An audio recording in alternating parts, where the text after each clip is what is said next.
In the summer of 1911, Revere Beach was alive. Laughter in the air, salt on the wind, and the promise of speed. People didn't come for safety. They came to race. And on one ride, towering above the shoreline, offered something new, something reckless. This was the Derby Racer, and it would change amusement rides forever. Welcome back to Death Kiss Traveler, the show where history, horror, and hauntings collide at theme parks. I'm Marissa, your morbidly curious host, and tonight we're heading back to Revere Beach, Massachusetts, to the debut of a ride that helped invent the modern amusement park, but also revealed how little human life was protected in the early days of thrill. Thank you for listening. Make sure you hit that subscribe button. I am bringing you new episodes every Friday. Excuse my raspy voice. I am getting over a cold after the holidays, but I was excited to share this episode with you. We got to start out strong in 2026. This is the full ride of the Derby Racers. Before it became a playground for thrills and tragedy, this stretch of sand went by a different name, Chelsea Beach. That changed in 1871 when it was renamed Revere Beach, a rebranding that hinted at bigger ambitions. But a name alone doesn't create a destination. Access does. 1875, the Boston, Revere Beach, and Lynn Railroad, better known as the Narrow Gauge, began carrying crowds straight from the city to the shoreline. Suddenly, the ocean wasn't only a short ride away. And when people arrived, entrepreneurs were already waiting. Buildings sprang up almost overnight. Bathhouses, snack stands, dance halls, packed tightly between the surf and the railroad tracks. The beach itself was squeezed thin, hemmed by its steel rails on one side and the Atlantic Ocean on the other. It was crowded, loud, and alive. Then, in 1896, the state stepped in. On October 1st, the newly formed Metropolitan Park Commission took control of Revere Beach with a bold vision. Working from plans by renowned landscape architect Charles Elliott, they did something radical. They cleared the beach. Railroad tracks were pushed inland to a new route. What would eventually become today's MBTA Blue Line, and hundreds of buildings were torn down and hauled away. What emerged was something America had never seen before. On July 12, 1896, Revere Beach reopened, not as a private resort, but as the first public beach in the United States. And the response was immediate. An estimated 45,000 people flooded the beach on opening day alone. Just weeks later, as a brutal summer heatwave gripped the region, tens of thousands more poured in. Desperate for relief, the sand was packed shoulder to shoulder, the ocean churned with bodies, the air buzzed with excitement. Revere Beach had become a phenomenon. At the turn of the 20th century, Revere Beach wasn't just a beach. This was the destination. When it opened in 1896, it became the first public beach in the United States, deliberately designed for everyone, not just the wealthy. For the first time, factory workers, immigrants, shop girls, and laborers could escape the city heat for the price of a trolley ride. And they came by the thousands every single day, eventually millions each summer. Revere Beach stretched about 3 miles, about 5 miles north of Boston. Electric streetcars poured people into the shoreline from Boston and beyond. By nightfall, the beach glowed, literally. Revere was one of the first amusement areas lit almost entirely by electric lights, giving it a shimmery glow against the Atlantic. It felt modern, dangerous, alive, and people loved it. And the entrepreneurs, they moved fast. Within a few years, the boardwalk became a chaotic strip of attractions. There were dance halls packed with sweating bodies and live orchestras, fun houses warped with mirrors and even trapdoors. shooting galleries where the crack of rifles echoed into the surf, and early roller coasters built from raw timber and intuition. This wasn't Disneyland. This was industrial-era entertainment, rough and improvised. And regulation, well, that came later, after the bodies. At this time, there are no standardized safety codes, no mandatory inspections, no restraint requirements. Nothing. Ride designs were inventors, carpenters, mechanics, sometimes all three, and their creations were often built quickly to outpace the competition next door. If a ride looked thrilling, if it sounded fast, if it made people scream, then that was enough. Danger wasn't hidden, it was advertised. The culture of Revere Beach thrived on excess. Faster rides, steeper drops, louder music, brighter lights. Patrons expected chaos. Injuries were considered part of the experience. Newspapers reported accidents casually, if they reported them at all. Revere Beach became a proving ground for American amusement culture, where innovation outpaced responsibility, where speed came before safety, and the thrill of knowing you might not walk away the same way you arrived. These were truly the Wild West days of theme parks. The first derby racer at Revere Beach rose in 1911, built by Fred W. Pierce at an astonishing cost for that time of $140,000, which is about $4,500,000 today. This wasn't some backyard thrill. This was a major investment, and it showed. Racing coasters were the obsession of the era. In the early 1900s, speed wasn't enough. You had to beat the person next to you.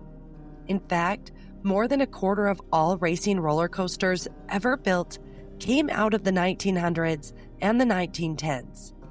And the Derby Racer was right at the heart of that movement. Pierce designed the ride with twin tracks twisted into a massive figure eight, forcing cars to surge forward, fall behind, and then cross paths again. Riders weren't just flying through space, they were locked in head-to-head duel from start to finish. Years later, Pierce would boast that when Derby Racers opened, it was the second largest roller coaster ever built. Whether that claim was marketing or historical fact, I don't know. But one thing was certain, the ride dominated the Revere Beach skyline. The coaster wasn't owned by a faceless company either. It belonged to the Louis Bopp and Louis Trask, two entrepreneurs who understood the business of temptation. They didn't just own the Derby Racer, they also ran a restaurant right next door, along with other attractions lining the beach. The message was clear. Eat, ride, scream, repeat. Derby Racer wasn't just an attraction. It was a centerpiece. In a carefully constructed world where danger, competition, and profit all raced side by side. In 1911, the Derby Racer truly represented a turning point in amusement history, when rides stopped being passive experiences and became competitive, aggressive, and intentionally dangerous. Before the Derby Racer, most attractions were about spectacle. This ride was about winning. The Derby Racer was an early wooden roller coaster, but its defining feature was its side-by-side racetrack. Each train left the station at the same time. You didn't just ride the Derby Racer, you raced the people next to you.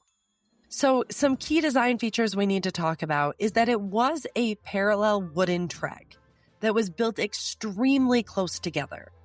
There were lightweight open cars, often resembled sleds or benches. Remember, no seatbelts, nothing. In the early versions, there was also no lap bars. Riders held on to side rails or each other. Terrifying. Who let their child ride this? Steep initial drops designed to immediately create separation between the cars. The faster car won, and the only thing keeping riders inside was momentum. From the moment the ride dispatched, it was violent. The initial drop forced riders sideways, slamming them against the edge of the car. Turns were banked inconsistently, some too shallow, some overly aggressive, causing cars to lurch unpredictably. Riders screamed not just from excitement, but from pure panic. The proximity of the racing cars amplified the fear. You could see the faces of the other people beside you. You could hear their screams over your own. You could feel the shock when one car surged ahead. Collisions didn't usually happen, but near misses were constant, and riders often reached out instinctively, fingers inches from disaster. The Derby Racer was operated by primitive standards, but at the time, operators with minimal training were running these rides. Mechanical systems that relied heavy on timing and judgment.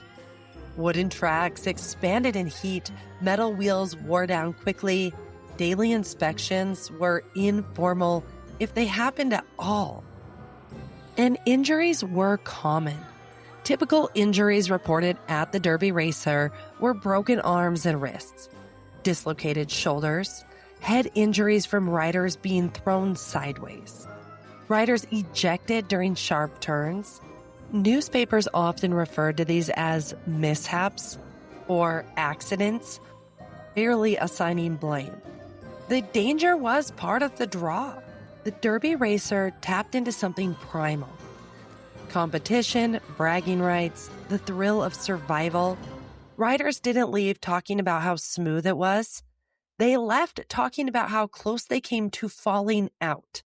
It's a good thing my boys were not alive at this time, because I feel like this is the type of ride that they would have rode over and over again.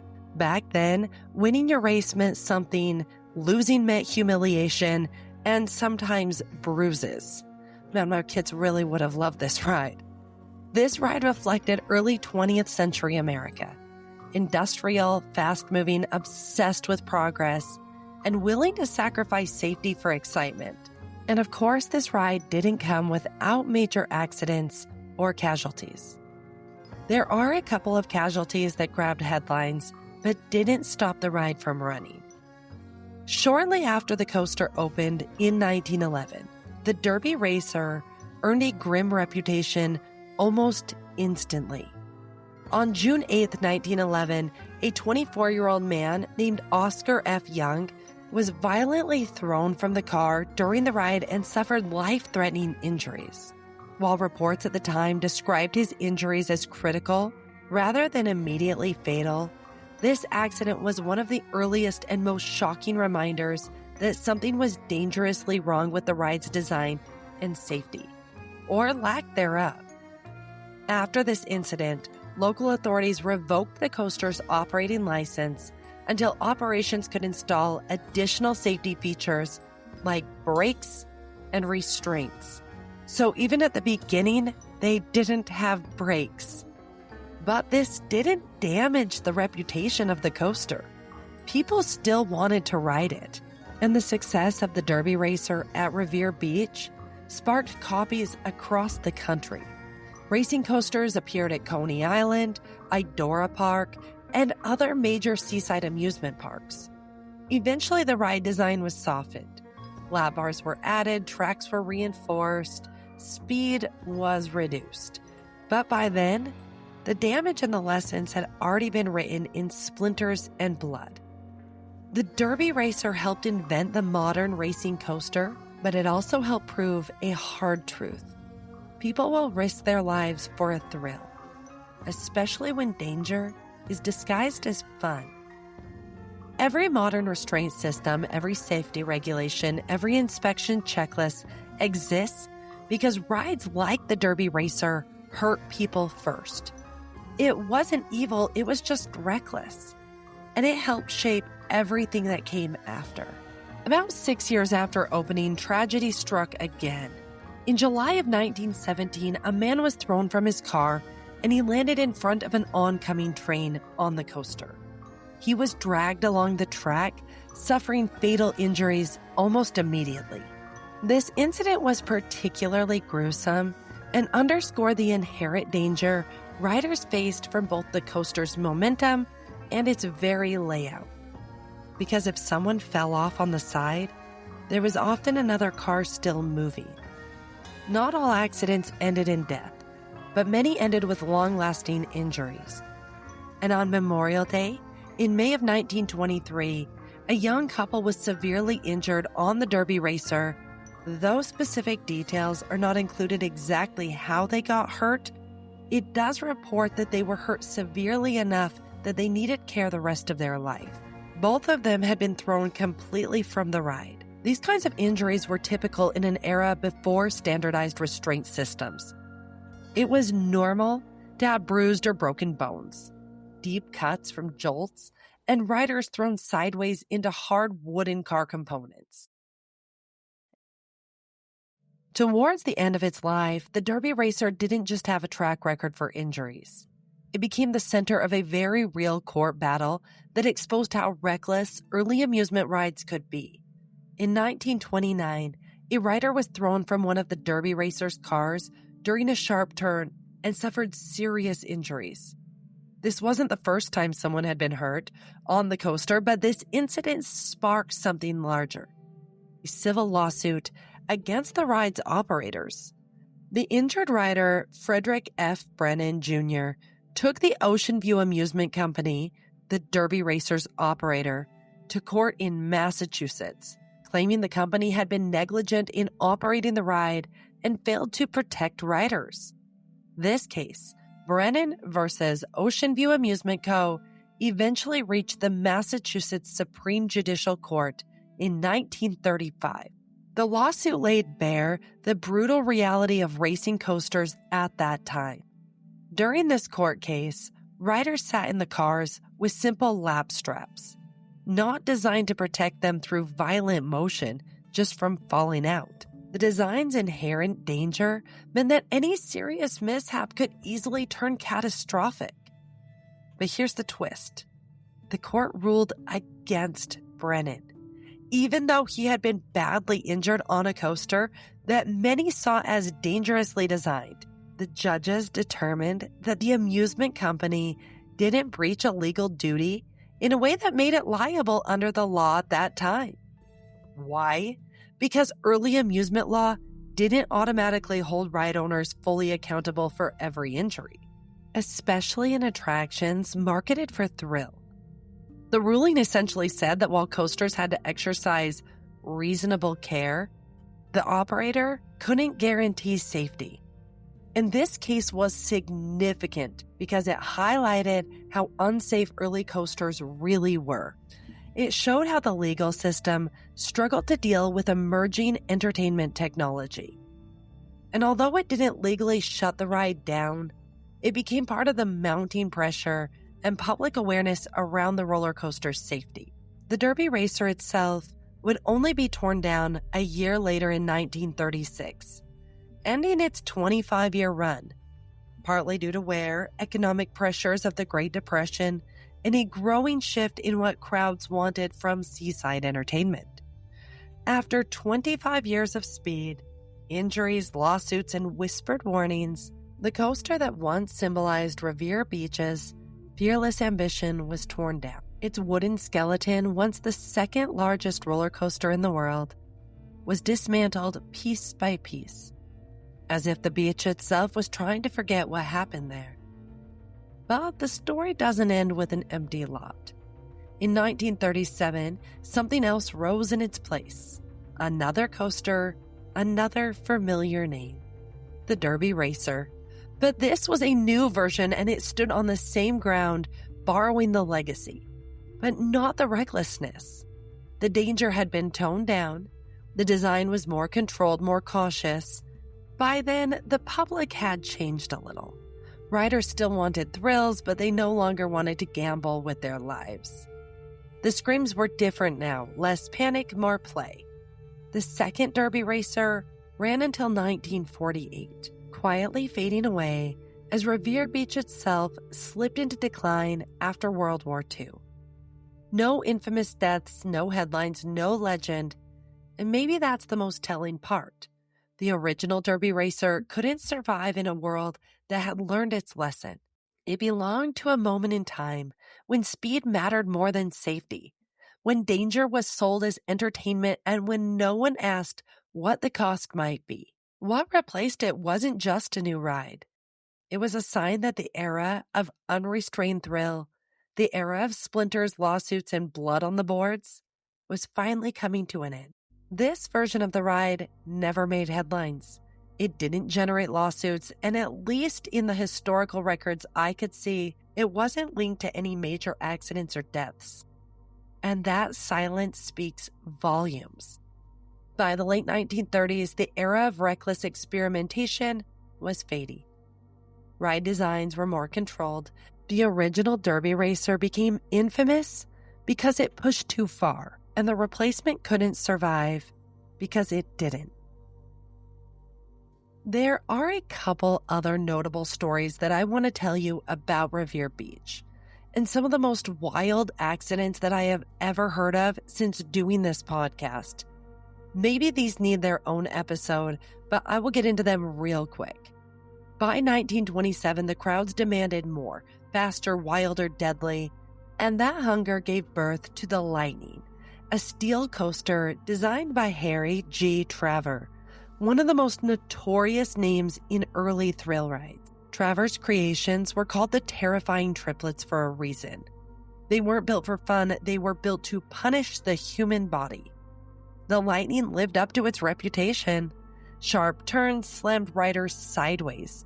Sudden drops twisted their spines. Every run left bruises, jostled ribs, and aching heads. It didn't just thrill, it hurt. And then, on just its second day, tragedy struck. A young girl fell from the ride and died.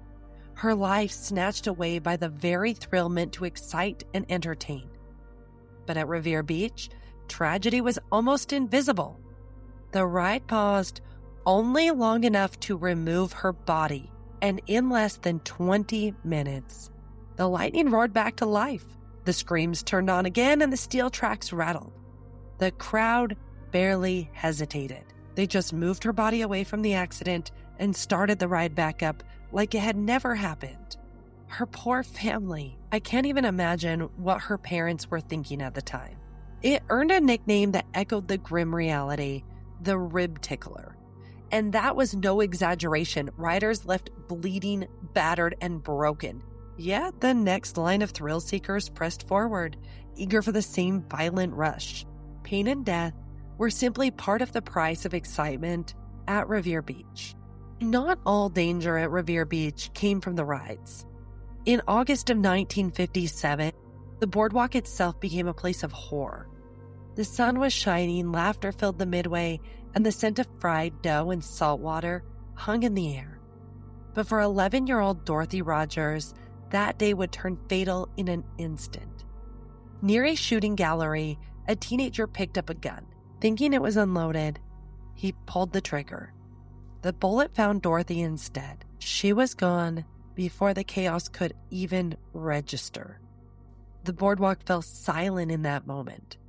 Operators scrambled, crowds whispered, authorities arrived. The teenager would later be charged with manslaughter, but nothing could undo the life lost or the shadow it cast over the beach. For all the bright lights, the rides, and the thrills of the crowds, Revere Beach had always been a place where excitement and danger walked hand in hand. Dorothy's death was a stark reminder that sometimes the peril wasn't in the steel tracks or the screaming cars. It was in the games themselves, lurking in what seemed safe, in what was supposed to be fun. The shooting gallery tragedy haunted the Midway long after the carnival music faded. And I can't leave you without this wild story. We're heading back to 1920. On the night of August 8th, Revere Beach turned from a place of escape into a war zone. It started small, almost routine. A police officer arrested a U.S. Navy sailor for being drunk.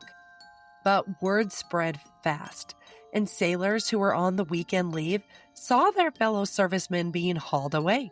They didn't like what they saw, and they didn't let it go. Within minutes, tempers flared. Sailors rushed the officer, trying to pull their friend back. That scuffle lit the fuse. Soon the U.S. Marines and even a few Army soldiers joined in, and the crowd surged toward the police station. Their goal was simple: get their man back. By the time things truly boiled over, the mob had grown to around 400 servicemen. He was being held at a small police station on the beach. And those 400 servicemen, they started throwing rocks. Some of the men broke into nearby shooting galleries and turned the carnival weapons on the station, firing wildly as the windows shattered and the furniture splintered inside. The police station was under siege. Authorities scrambled, calls went out for help to Fort Banks, the Boston Navy Yard, and nearby Chelsea police. Reinforcements were coming, but the beach was already out of control. Then came the soldiers, a detachment of 200 Army troops from Fort Banks, bayonets fixed, marched in and helped push the mob back, clearing the beach by force. The Navy issued a blunt order. Every sailor found in Revere Beach was to be arrested. By the morning of August 9th, more than 100 servicemen were in custody, and the chaos finally died down. Dozens of people were injured. Police officers, civilians, and sailors alike. Most were struck by flying rocks during the attack. The police station was left battered. Its windows had been smashed, its interior wrecked. What had started as a single drunken arrest became one of the most explosive nights in the beach's history.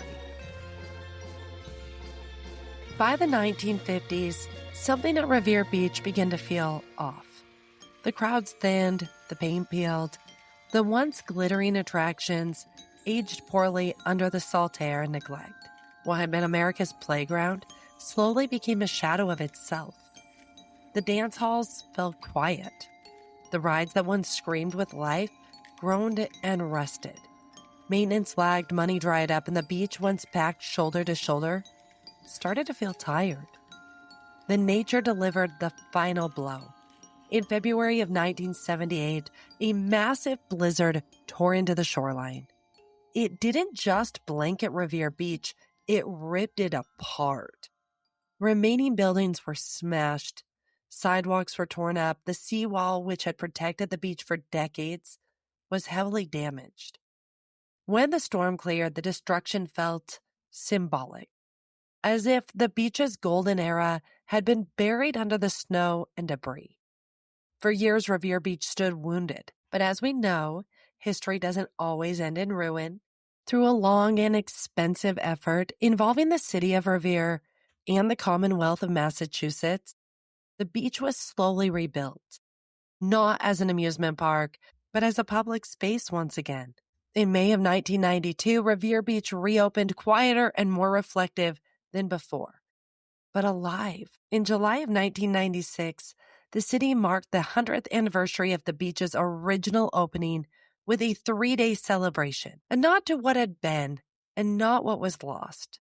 7 years later, in 2003, Revere Beach received national recognition, officially named a National Historic Landmark, and the changes kept coming. By 2007, Revere Beach Boulevard was redesigned, new sidewalks, fresh landscaping, better parking, signs of a modern shoreline built atop layers of forgotten laughter, broken rides, and long-faded screams. Today, Revere Beach looks calm, but beneath that sand lies a century of excess, tragedy, reinvention, and survival. From the derby racers' towering wooden tracks, where screams could be both joy and terror, to the lightning coaster, violent enough to earn its name, the Rib Tickler. The beach tested the limits of human courage. For over a century, Revere Beach has witnessed laughter, screams, and tragedy, sometimes all at once. The rides are gone, the midway faded, but the stories linger in the wind, across the sand, in the crashing surf, in the echoes of a century's worth of human daring and human error. It's a place where joy and peril were inseparable, where every thrill came with a shadow, and though the park may be quiet today, the memory of what happened here, of the lives forever changed, refuses to fade. We can't forget about the original Revere Beach. It wasn't just a beach, it was a warning. And its history written in screams. In 2026, I want to end all of my episodes with my own thoughts or perspectives on the story. When I think of the early 1900s, I don't picture roller coasters. I picture cowboys, covered wagons, and frontier life. We aren't taught this side of history in school, yet here were people building massive twisting rides on the beach. Honestly, it's pretty amazing that they even had the technology to make these rides at all. It's easy to ride a roller coaster today and forget about the blood, broken bones, and deaths that came before. But the truth is, every safety harness, every lap bar, every warning sign, every carefully engineered track twist, because of the people who were hurt. Or worse, on rides like the Derby Racer or the Lightning, those accidents weren't just tragedies, they were truly lessons. They forced designers, engineers, and lawmakers to think harder about how to protect riders without taking away the thrill. The boarding gates, lap bars, seatbelts, emergency brakes, and even the inspections and regulations we all take for granted. But those all grew out of a century's worth of mistakes, lawsuits, and heartbreak along the beaches and boardwalks like Revere. Every ride you see today, every coaster that twists safely through the sky, carries the echoes of those early screams. And if you're like me, you love every moment of it. From the queue line to stepping onto that platform to the twists and turns, it's all an adventure. Thank you for listening to Death Kiss Traveler. This podcast is written and researched by me, Marissa, produced by Sunkissed Traveler. Are you looking for your next getaway? Whether it's sun-soaked beaches, historic cities, or hidden gems off the beaten path, Sunkissed Traveler has the trip for you. They handle the planning, the bookings, and the details so you can just relax, explore, and make memories. Visit sun-kissedtraveler.com today and start your next adventure. Because life's too short to stay home. See show notes for details. And the past has more secrets to reveal. So I will see you next Friday. Thanks for listening.